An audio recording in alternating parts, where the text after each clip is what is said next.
Apa pentingnya Bhinneka Tunggal Ika? Indonesia. Negara ini negara Republik Indonesia, bukan milik satu golongan, bukan milik satu agama, bukan pula milik satu etnis, tapi negara ini milik kita, Indonesia, yang memiliki kurang lebih 17.500 pulau, ada sekitar 746 bahasa daerah, dan 6 agama. Sangat beragam bukan? Lalu apa sih dampaknya bagi negara Indonesia?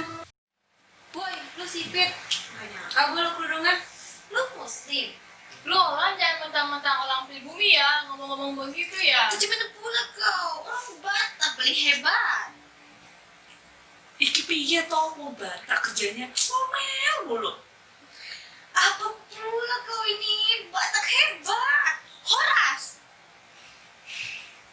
Dia pikir dia yang paling hebat Merasa paling jago. Dan paling kuat. Saya. Aku Kok ini memang kudu nyanyi sih? jago. Piye toh? Aduh. Hari gini masih aja ada yang fanatik terhadap sukunya. Ingat ya, setia bukan berarti memuja, karena kita punya Bhinneka Tunggal Ika. Ngomong-ngomong soal keberagaman, jika kita tidak menghargai perbedaan, maka muncul perilaku intoleran. Pada tabel berikut ini terdapat beberapa kasus atau peristiwa terkait praktik intoleransi di beberapa kota di Indonesia. Praktik-praktik intoleransi dimulai dari penyebaran informasi yang salah dan kebencian atas suatu kepercayaan, pembatasan hak asasi manusia terhadap kepercayaan tertentu, mendevaluasi agama atau kepercayaan lain sebagai tidak berharga atau jahat, dan pembiaran terhadap kelompok intoleran. Praktik intoleransi di wilayah tertentu di Indonesia bisa juga muncul sebagai dampak dari beberapa faktor eksternal, seperti situasi pilkada. Di pihak lain, Badan Pusat Statistik mendata Indeks Demokrasi Indonesia pada tahun 2017. Lalu, sampai mana tingkat demokrasi di Indonesia? Badan Pusat Statistik mencatat ada 4 provinsi yang memiliki nilai tertinggi dalam Indeks Demokrasi Indonesia pada tahun 2017. Posisi pertama ditempati oleh DKI Jakarta dengan nilai ID sebesar 84,73. Selanjutnya ada Provinsi Daerah Istimewa Yogyakarta yang memperoleh nilai sebesar 83,61. Disusul dengan Kalimantan Utara dan Kepulauan Bangka Belitung yang masing-masing mendapatkan nilai sebesar 81,06 dan 80,11.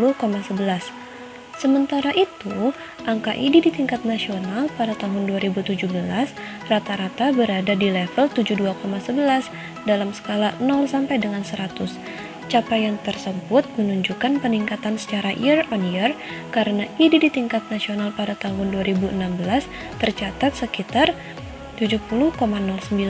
Dengan capaian tersebut, secara sederhana dapat diartikan bahwa angka demokrasi di Indonesia berada di level sedang. Teman-teman, kita adalah warga negara Republik Indonesia, di mana kita memiliki beragam ras, suku, agama, dan budaya. Kita hidup saling membutuhkan, kita hidup saling menghargai satu sama lain. Itulah layaknya sebagai manusia, kita harus tetap memegang teguh apa itu Bhinneka Tunggal Ika. Kita harus tetap bersatu, hidup rukun bertetangga, tanpa memandang sara, tanpa memandang agama, dan suku mereka. Marilah kita sama-sama menciptakan lingkungan masyarakat yang benar-benar damai, aman, dan saling berdampingan. Kita harus hidup layaknya manusia, saling mengasihi, saling menghargai, gotong royong, dan tolong menolong.